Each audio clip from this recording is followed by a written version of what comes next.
Hey guys, today we are going to discuss MSc Mathematics third semester maths functional analysis. इसका हम एक theorem करेंगे जो काफ़ी इम्पोर्टेंट है, प्रीवियस ईयर में क्वेश्चन पेपर्स में काफ़ी बार रिपीट हो चुकी है, आप चेक कर सकते हैं। सो देखिए, ये मैंने 2019 का क्वेश्चन पेपर लिया है और इसमें ये थ्योरम आई हुई है 8 मार्क्स में। सो इसका सॉल्यूशन डिस्कस करते हैं। So let's get started our video.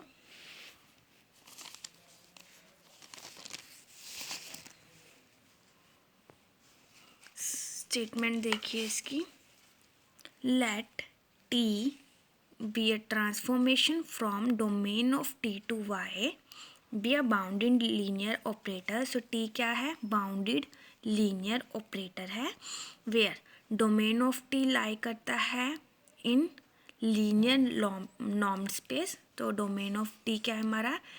Linear norm space and T has an extension. तो हमें क्या प्रूव करना है? एक तो ये कि टी के पास एक एक्सटेंशन होगी, दैट इज टी टिल्ड। कहाँ से कहाँ तक? डोमेन ऑफ टी के क्लोजर से वाई तक, वेयर टी टिल्ड कैसा है? बाउंडेड लीनियर ऑपरेटर होगा। एंड सेकंड क्या प्रूव करना है? That norm of T tilde is equal to norm of T. So दो चीज़ें प्रूव करनी है। फर्स्ट वन कि टी के पास एक लीनियर एक्सटेंशन होगी T tilde, and second norm of T tilde is equal to norm of T. So proof देखते हैं। We know that closure of a vector space is again a vector space. अब देखिए, domain of T क्या है? नॉर्म्ड space है। नॉर्म्ड space है तो पहले वो वेक्टर स्पेस होगा, और डोमेन ऑफ टी का क्लोजर भी वेक्टर स्पेस होगा, क्योंकि closure of a vector space is again a vector space. तो again a vector space. Now अगर टी हमारा 0 होता है तो रिजल्ट होल्ड्स होएगा ट्रिवियली, कि अगर टी हमारा इज इक्वल टू 0 है तो ये थ्योरम अपने आप ट्रू हो जाएगी, मतलब हमें कुछ प्रूव करने की ज़रूरत नहीं है। तो इसलिए हम कौन सी कंडीशन लेके चलेंगे कि t is not equal to 0, कि t एक ज़ीरो ऑपरेटर नहीं है, और तब हमें वो दो कंडीशंस को प्रूव करना है। Means t is not a zero operator. अब हमने क्या किया? डोमेन ऑफ टी के क्लोजर से एक पॉइंट लिया x, let x belongs to domain of T के क्लोजर से। इसका मतलब क्या है कि अगर x मेरा डोमेन ऑफ टी के क्लोजर से बिलोंग करता है तो इसका मतलब क्या है? x मेरा लिमिट पॉइंट है, लिमिट पॉइंट है तो कोई ना कोई सीक्वेंस होगी जिसका वो लिमिट पॉइंट होगा। तो इसका मतलब हमारे पास कोई ना कोई सीक्वेंस एग्जिस्ट करेगी जिसका लिमिट पॉइंट क्या होगा? x होगा। वो सीक्वेंस एग्जिस्ट करेगी जो कि x को कन्वर्ज करेगी, और वो सीक्वेंस कहाँ से एग्जिस्ट करती है? डोमेन ऑफ टी से। मतलब ये रिजल्ट होता है कि अगर एक्सन कोई सीक्वेंस है जो ए सेट से है तो इसका जो लिमिट पॉइंट होगा वो कहाँ से बिलोंग करेगा? ए क्लोजर से। तो अगर एक्स मेरा बिलोंग करता है डोमेन ऑफ टी के क्लोजर से, तब एक सीक्वेंस एक्सन एग्जिस्ट करेगी from domain of T such that जो एक्सन है वो टेंड करेगा एक्स को। ठीक है। अब टी क्या है? लीनियर बाउंडेड ऑपरेटर गिवन है। Then norm of T x n minus T x m. अब हमने ये कंसिडर किया क्या? Norm of T x n minus T x m. T common लिया, क्या आ जाएगा? Norm of T x n minus x m, which is less than equal to, norm को डिस्ट्रीब्यूट कर दिया, norm of T norm of x n minus x m. तो इसको हमने नाम दे दिया first, equation number first. Now अब एक्सन क्या है? हमारी कन्वर्जेंट सीक्वेंस है, क्योंकि यहाँ से हमने बोला था ना कि एक्स के कॉरस्पॉन्डिंग हमें एक सीक्वेंस मिलेगी, कन्वर्जेंट सीक्वेंस जो एक्स पे कन्वर्ज करेगी। सो एक्सन मेरी क्या है? कन्वर्जेंट सीक्वेंस है। एंड हमें पता है कि every convergent sequence is Cauchy sequence, right? तो एक्सन मेरी क्या हो गई? Cauchy sequence. तो by the definition of Cauchy sequence, norm of x n minus x m is less than epsilon, but यहाँ पे हमने एप्सिलॉन के प्लेस पे क्या लिया है, एप्सिलॉन 1, क्योंकि हम आगे जाके एप्सिलॉन 1 को कुछ ऐसा डिफाइन करेंगे जिससे हमारी थ्योरम प्रूव हो जाए। तो हमने क्या लिया है, epsilon 1 is equal to epsilon upon norm of T. अब ये ऐसे क्यों लिया, ये देखिए। अब इसको हमने स्टार का नाम लिया, स्टार को कहाँ पे यूज़ करेंगे हम, यहाँ पे। क्यों, क्योंकि norm of x n minus XM की वैल्यू क्या है, less than epsilon bye norm of T. यहाँ पे पुट कर दीजिए, क्या आ जाएगा, norm of T epsilon norm of T cancel हो गया। सो यहाँ पे क्या आ गया, norm of T x n minus T XM is less than epsilon. मतलब क्या है कि जो टी एक्सन है वो मेरी कोशी सीक्वेंस की डेफिनेशन को सेटिस्फाई कर रहा है। इसका मतलब क्या है, टी एक्सन मेरी क्या हो गई, कोशी सीक्वेंस होगी। अब टी एक्सन मेरी कोशी सीक्वेंस होगी इन वाई, कैसे, देखिए टी मेरी ट्रांसफॉर्मेशन थी domain of T to Y, x n मेरा कहाँ से था, डोमेन ऑफ टी से, तो टी ऑफ एक्सन कहाँ जाएगा, वाई में। तो टी ऑफ एक्सन मेरी क्या होगी, कोशी सीक्वेंस इन वाई। अब वाई क्या है, कंप्लीट है, और कंप्लीट स्पेस में क्या होता है, every Cauchy sequence is convergent. So T action मेरी कैसी सीक्वेंस होगी, कन्वर्जेंट सीक्वेंस होगी।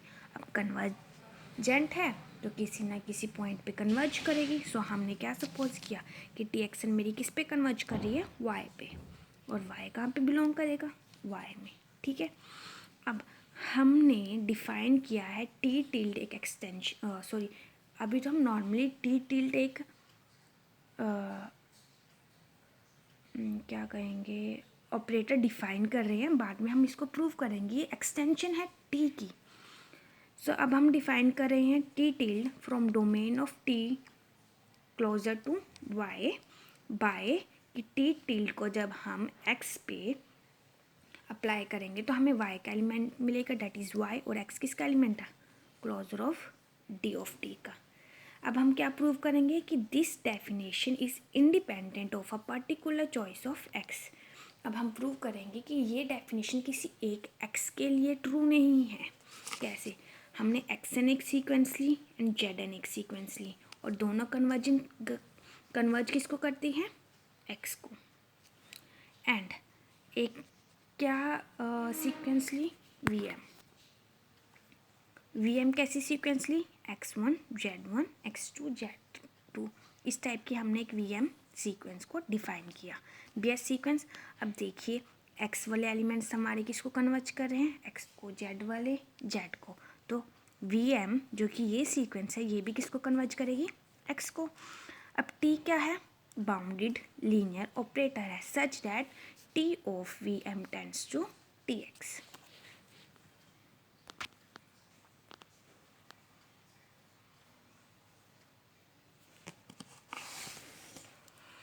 And the subsequence Txn and Tzn, ये किसकी subsequence है, T of Vm की, also converges to Tx, because जो एक sequence की लिमिट होती है वही उसकी subsequence की भी लिमिट्स होंगी, राइट, जिस पे हमारी सीक्वेंस कन्वर्ज करेगी उसकी सब सीक्वेंस भी उसी पॉइंट पे कन्वर्ज करेगी। सो वही लिखा है that subsequence T of x n and T of Z N also converges to T X. तो इसका मतलब क्या है, T tilde x is uniquely defined at every point of D closure of D of T. मतलब T tilde हमारे D of closure of D of T के हर एक पॉइंट पे यूनिकली डिफाइंड है। मतलब किसी भी दो सीक्वेंस की लिमिट्स क्या आएंगी, सेम नहीं होगी अगर उनकी लिमिट्स अलग अलग हैं। सो इसका मतलब क्या है, टी टिल्ड हमारा क्या है, लीनियर है। अब हम क्या क्लेम करेंगे, norm of T tilde is equal to norm of T for all x belongs to domain of T. अब हमने x कोई पॉइंट लिया डोमेन ऑफ t से, एंड वी नो डैट कि कोई भी सेट अपने क्लोजर के अंदर कंटेन होता है, तो domain of t also contain in closure of domain of t। तो अगर हमने इससे कोई पॉइंट लिया x, हमने x कोई पॉइंट लिया डोमेन ऑफ t के क्लोजर से, तो इसका मतलब क्या है, वही इसके कॉरस्पॉन्डिंग हमें एक सीक्वेंस मिलेगी xn जो कहाँ बिलोंग करेगी, डोमेन ऑफ t में, और वो सीक्वेंस किसको कन्वर्ज करेगी, एक्स को। देन टी हमारा बाउंडेड लीनियर ऑपरेटर है, then T of x n tends to T of x for all x belongs to domain of T. वही लिखा है that txn tends to tx. Also we have txn tends to t tilde x. कैसे देखिए, txn tends to tx and tx मेरा किसके equal था, y के equal था। ऑल्सो हमने जब t टिल्ड को डिफाइन किया था तो हमने क्या कहा था, t tilde x is equal to y, तो मतलब हम y के प्लेस पे ये भी लिख सकते हैं, तो हमने वही किया t टिल्ड। अब क्या हो गया, इसकी इस सीक्वेंस की टी ऑफ एक्स एन की 2 लिमिट्स आ गई, क्या क्या, T of X and T tildes X. But किसी सीक्वेंस की लिमिट क्या होती है, unique. So by the uniqueness of limit ये दोनों क्या होंगी, इक्वल होंगी। T of X is equal to T tilde X for all x belongs to domain of T. इसका मतलब क्या है, यहाँ पे हमारी एक्सटेंशन की डेफिनेशन अप्लाई होगी, मतलब एक्सटेंशन की डेफिनेशन सेटिस्फाई होती है। क्यों, एक्सटेंशन की डेफिनेशन क्या कहती है कि एक्सटेंशन उसके मतलब जिसकी वो एक्सटेंशन है उसके इक्वल होगी उन सभी पॉइंट्स के लिए जिस पे हमारा फंक्शन या ऑपरेटर डिफाइन होता है। मतलब अगर टी हमारा operator from domain of T to Y है, राइट, और टी टिल्ड मेरी एक्सटेंशन है टी की, देन एक्सटेंशन की डेफिनेशन क्या कहती है, that T tilde x is equal to T of x for all x belongs to domain of T. ये हमारी एक्सटेंशन की डेफिनेशन कहती है जो यहाँ पे सेटिस्फाई होती है। तो इसका मतलब क्या आ गया, टी टिल्ड मेरी एक्सटेंशन हो गई टी की। अब लास्ट हमारा रिक्वायर्ड टू प्रूव क्या रहता है, that norm of T tilde is equal to norm of T. हमने कोई एलिमेंट लिया, norm of T tilde x is equal to norm of Y, हमने डिफाइन किया था T tilde x is equal to Y, apply कर दिया दोनों side क्या, नो। अब वाई किसके इक्वल है, limit n tends to infinity T of x n, क्योंकि राइट क्योंकि टी एक्स एन किसको कन्वर्ज करता था, टी एक्स को। टी एक्स हमने किसके इक्वल लिया था, वाई के। सो लिख सकते हैं, अब हमने लिमिट को बाहर निकाल दिया, किसके इक्वल आ गया, limit n tends to infinity norm of T x n which is less and equal to norm divide कर दिया, norm of T norm of x n. अब लिमिट को किसके ऊपर अप्लाई किया, एक्स एन के, क्योंकि टी के पास तो एन नहीं है तो ये इसके ऊपर अप्लाई नहीं होगा, तो लिमिट्स कहाँ चली गई, एक्स एन के ऊपर। एंड हमें पता है एक्स एन किस पे कन्वर्ज करती है, एक्स पे, तो क्या आ गया, नॉर्म ऑफ एक्स। तो यहाँ से क्या आ गया, norm of T tilde x is less and equal to norm of T norm of x. इससे क्या पता चल गया कि norm of T tilde is a bounded linear operator and norm of T tilde is equal to norm of T. कैसे, ये देखते हैं।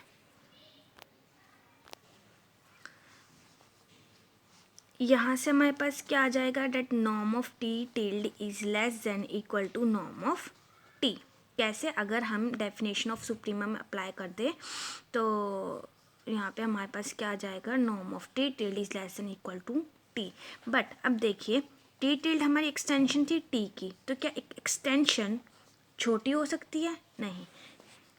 Of course, norm of t tilde is greater than equal to norm of t because the norm which is defined by a supremum cannot decrease its extension. So ये भी आ गई, ये भी आ गई। So ये दोनों मिलकर क्या बताते हैं, इक्वालिटी। इन दोनों इक्वेशंस हम क्या कह सकते हैं, that norm of t tilde is equal to norm of t.